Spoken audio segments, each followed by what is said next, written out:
શ્રી લોકલાડીલા કલાકાર હેમંતભાઈ ચૌહાણે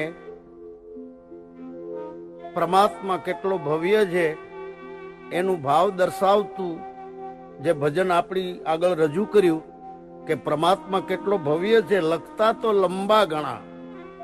જો હું લખવા બેસું તો એટલું બધું લાંબુ છે કે પૃથ્વી કા કાગદ કરું, કલમ કરું વનરાય, सात समुद्र की शाही करूं तो साहेब लिखा न जाए. परमात्मा એટલો ભવ્ય છે, બસ હું તારું વર્ણન તો કરી શકું એમ નથી. બસ વાલા તને વંદન વારંવાર, એવો દેખ્યો તારો દીદાર. વાલા તને વંદન વારંવાર. સબ ઘટ વ્યાપક, ઘટ એટલે ઘાટ, ઘટનો અર્થ થાય છે ઘાટ. સબ ઘટ વ્યાપક આપ અનામી, તારું કોઈ નામ નથી. લોકોએ જે નામના ઠરાવ કર્યા છે એ એની બુદ્ધિ અનુસાર કર્યા છે, પણ તું શબ્દની પકડમાં આવે એવો નથી. તારું નિજ સ્વરૂપ છે એ તો નિશબ્દ છે, એટલે તું અનામી છો. કેવળ પદ કીર્તાર, સદા આનંદ સ્વરૂપ તારું. પરમાત્મા સદા આનંદ સ્વરૂપ છે, અને આનંદ જે છે એ ભીતરની ઘટના છે. જગતમાં સુખ વેચાતા મળે છે, આનંદ વેચાતો મળતો નથી.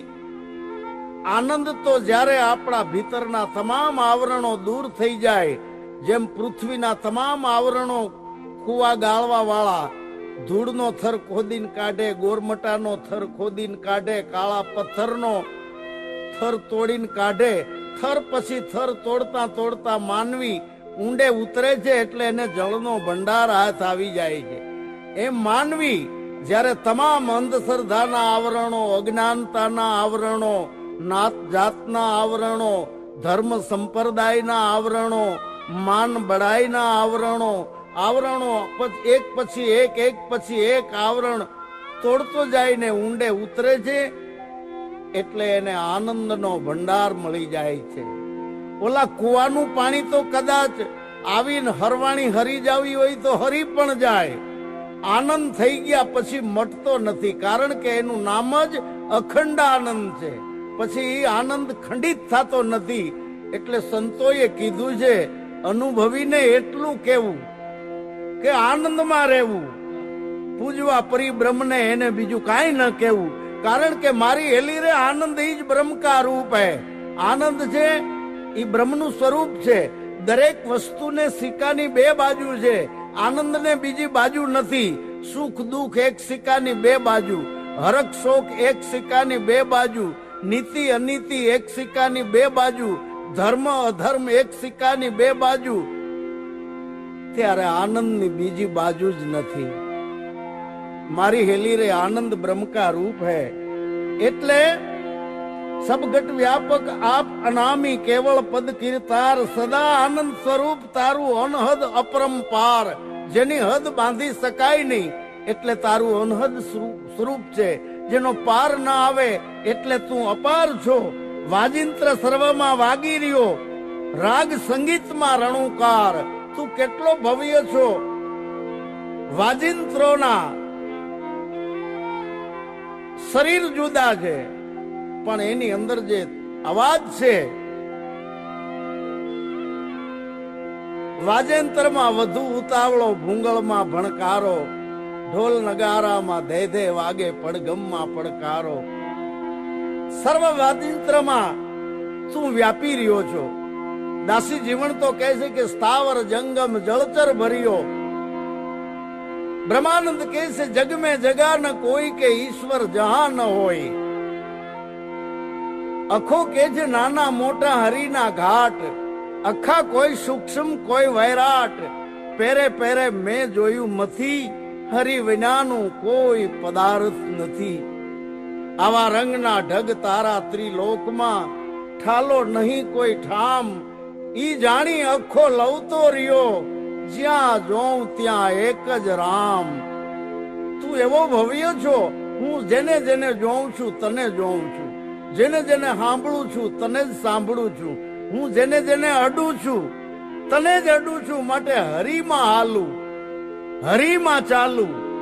હરિને અડે છે હાથ, ખીમો કે અળગા ક્યાં ખોળું, આમાં ક્યાં નથી જગતનો નાથ.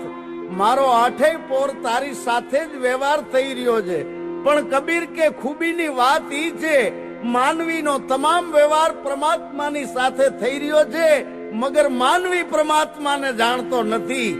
પાણી મેં મીન પ્યાસી, કબીર દેખત મોહે આવે હાસી. જેમ માછલી પાણીમાં હોય અને પાણી પાણી કરે, એ કેટલું બધું હસવા જેવી વાત છે. એમ માનવી નો તમામ વ્યવહાર આ ભવ્ય જે પરમાત્મા છે એની સાથે થઈ રહ્યો છે.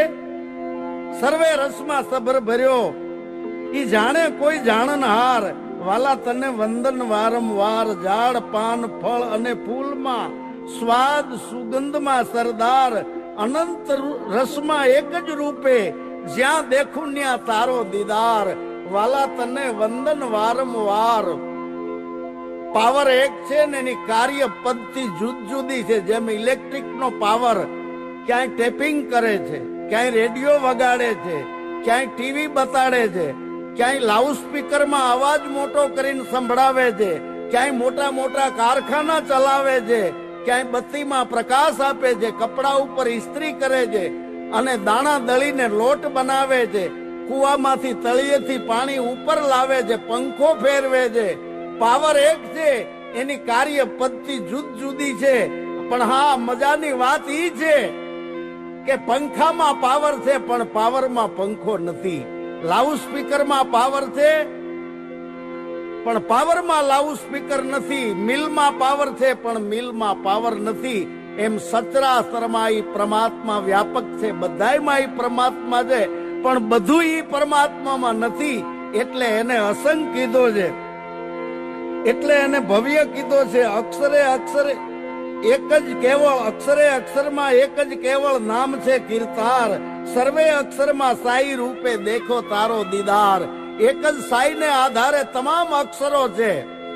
એટલે અક્ષરોમાં સાઈ છે પણ સાઈમાં અક્ષરો નથી. સાઈ તમામ અક્ષરોથી પર છે. સાઈ અક્ષરે અક્ષરે વ્યાપક છે. એટલે લખતા લંબા ઘણા, પડતા ન આવે પાર. અર્જુન અક્ષર એકમાં સમાઈ ગયો સંસાર. જેને સાઈ નો ભેદ જાણવો છે એ એક અક્ષરમાંથી જાણી શકે છે કે આ એક અક્ષરમાં જે સાઈ છે એ તમામ અક્ષરમાં એ એક જ સાઈ છે. સાઈ વિનાનો એકેય અક્ષર નથી. માટે આંખો ભરીને ઓળખું છું તારા તેજ તણા અંબાર. એક ઝલક તારી પડે જો ઉરમાં, તાળે અંતર તણા અંધકાર. વાલા તને વંદન વારંવાર. અજવાળા તારા છે આખી જગતમાં, સઘળે સર્જનહાર. જયદેવ જપે છે નામ તારું, તનમાં લગાડીને તાર. વાલા તને વંદન વારંવાર. આ તારું જે અપરંપાર અનહદ નિસ્વરૂપ છે ઈ તો હે અર્જુન, આ તારી ચર્મ ચક્ષુથી તું તો મને વ્યક્તિ રૂપે મારું રૂપ જાણી શકીશ, પણ હું તને જ્ઞાન રૂપી ચક્ષુ આપું છું. એના વડે હું જેમ છું તેમ મારું વૈરાટ સ્વરૂપ ઈ તું, હું તને દિવ્ય દ્રષ્ટિ આપું છું, જ્ઞાન ચક્ષુ. એના વડે તું મારા નિજ સ્વરૂપને પામી શકીશ. માટે પ્રથમ નમું ગુરુદેવને, જેને આપ્યું નિજ જ્ઞાન. જ્ઞાને ગોવિંદ ઓળખ્યા અને ટળ્યું દેહા અભિમાન.